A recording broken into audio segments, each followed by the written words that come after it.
ಸೇರಿದಂತೆ ನೆನ್ನೆ ಬೆಂಗಳೂರಿನಲ್ಲೂ ಕೂಡ ಸಾಕಷ್ಟು ಒಂದೆರಡರಿಂದ 3 ತಾಸು ಬಿಟ್ಟು ಬಿಡದೆ ಧಾರಾಕಾರವಾಗಿ ಮಳೆಯಾಯಿತು. ಸಾಕಷ್ಟು ಕಡೆಗಳಲ್ಲಿ ರಸ್ತೆಗಳು ಕೆರೆಯಂತಾದ ಪರಿಸ್ಥಿತಿ ಕೂಡ ಬೆಂಗಳೂರಿನಲ್ಲಿ ನಿರ್ಮಾಣ ಆಯಿತು. ಕೆಲ ದಿನಗಳಿಂದ ಬೆಂಗಳೂರಿನಲ್ಲಿ ಮಳೆಯ ಸಿಂಚನ ಕಡಿಮೆ ಇತ್ತು. ಅಲ್ಲೆಲ್ಲೋ ಇಲ್ಲೆಲ್ಲೋ ತುಂತುರು ಮಳೆಯಾಗ್ತಾ ಇತ್ತು ಬಿಟ್ರೆ ಅಷ್ಟಾಗಿ ಬೆಂಗಳೂರಿನಲ್ಲಿ ಮಳೆ ಆಗಿರಲಿಲ್ಲ. ಬಟ್ ನೆನ್ನೆ ಮುಂದುವರೆದಿತ್ತು ಮಳೆ. ಇವತ್ತೂ ಕೂಡ ಬೆಳಗ್ಗೆಯಿಂದ ಮೋಡ ಕವಿದ ವಾತಾವರಣ, ಅಲ್ಲಲ್ಲಿ ಮಳೆಯ ಸಿಂಚನ ಆಗ್ತಿದೆ. ಅದರಿಂದಾಗಿ ಬೆಳಗ್ಗೆ ಟ್ರಾಫಿಕ್ ಕಿರಿಕಿರಿ.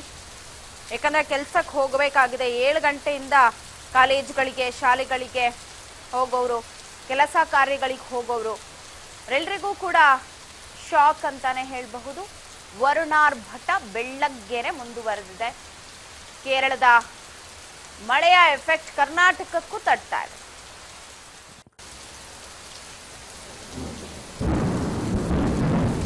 ನೆನ್ನೆ ಬೆಳಗ್ಗೆಯಿಂದಲೂ ಮೋಡ ಕವಿದ ವಾತಾವರಣ ಇತ್ತು.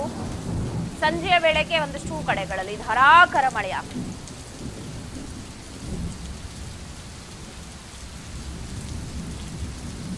ಬೆಂಗಳೂರಂತೂ ಮಳೆ ಬಂದ್ರೆ ಯಾವುದಕ್ಕೂ ಬೇಡ. ಕೇರಳದ ಪರಿಸ್ಥಿತಿಯನ್ನು ಒಂದ್ಸಲ ನಾವು ಬೆಂಗಳೂರಲ್ಲೇ ನೋಡ್ಬಿಡ್ಬೋದು. ಅಂತಹ ಪರಿಸ್ಥಿತಿ ನಿರ್ಮಾಣ ಆಗುತ್ತೆ. ಯಾವ ಮಲೆನಾಡಿಗೂ ಕಮ್ಮಿ ಇಲ್ಲ, ಯಾವ ಕರಾವಳಿಗೂ ಕಮ್ಮಿ ಇಲ್ಲ ಬೆಂಗಳೂರು. ಬ್ರ್ಯಾಂಡ್ ಬೆಂಗಳೂರು ಯಾವಾಗ ಗೊತ್ತಾಗತ್ತೆ ಅಂದ್ರೆ ಮಳೆಗಾಲದಲ್ಲಿ ಗೊತ್ತಾಗತ್ತೆ ಬೆಂಗಳೂರು ಎಷ್ಟು ಮಟ್ಟಿಗೆ ಬ್ರ್ಯಾಂಡ್ ಆಗಿದೆ ಅಂತ.